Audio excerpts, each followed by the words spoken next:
அண்மை செய்தி. கர்நாடகாவின் கதக் மாவட்டத்தில் நடிகர் யாஷின் பிறந்தநாளை முன்னிட்டு ரசிகர்கள் கட் அவுட்களை நிறுவும் போது மின்சாரம் தாக்கி 3 பேர் உயிரிழந்திருக்கின்றனர். இது பற்றிய மேலும் விவரங்களை செய்தியாளர் பாரதி ராஜா வழங்கிட கேட்கலாம். வணக்கம் பாரதி ராஜா. இந்த 3 பேரின் உடல்களானது தற்போது எங்கு வைக்கப்பட்டிருக்கிறது? கண்டிப்பாக முதல்ல இந்த சம்பவத்தின் பின்னணி என்ன பார்க்க வேண்டும். இன்று நடிகர் யாஷின் 38வது பிறந்தநாளை உலகம் முழுவதும் உள்ள அவர்களது ரசிகர்கள் கொண்டாடி வருகிறார்கள். இந்த நிலையில் தான் கர்நாடகாவின் கதக் மாவட்டத்தில் உள்ள சுரங்கி என்ற கிராமத்தில் அவரது ரசிகர்கள் மன்றத்தின் சார்பில் ஒரு பேனர் வைத்து அதற்கு மாலை போட ஏற்பாடு செய்யப்பட்டிருந்தது. இதற்காக நேற்று இரவு புதிதாக இரும்பிலான பேனர்கள் செய்யப்பட்டு அதில் யாஷின் படம் வரையப்பட்டு அந்த பேனரை அவர்களது கிராமத்தில் நிறுவ முடிவு செய்திருந்தார்கள். அதற்கான பணி நேற்று நள்ளிரவில் மேற்கொள்ளப்பட்டது.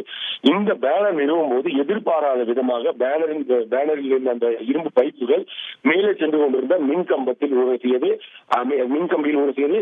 இதன் காரணமாக அந்த பேனரை பிடித்துக் கொண்டிருந்த 4 பேருக்கு மின்சாரம் தாக்கியது. அவர்களை காப்பாற்ற சென்ற மேலும் 2 பேருக்கும் என மொத்தமாக 6 பேர் மின்சார தாக்குதலுக்கு உள்ளானார்கள். இதில் 3 பேர் உடல் கருகி சம்பவ இடத்திலேயே பலியானார்கள். மேலும் 3 பேருக்கு மின்சாரம் தாக்கியதில் தீக்காயம் ஏற்பட்டது. அவர்களை மருத்துவமனைக்கு கொண்டு சென்று தற்போது அவர்களுக்கு சிகிச்சை அளித்து வருகிறார்கள்.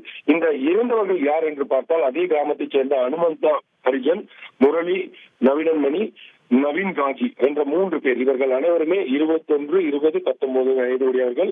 அதே போல மருத்துவமனையில் சிகிச்சை பெற்று வரும் லக்ஷ்மண் என்ற ஒரு நபரின் நிலைமையும் கவலைக்கிடமாக இருப்பதாக முதற்கட்ட தகவல்கள் தெரிவிக்கின்றன.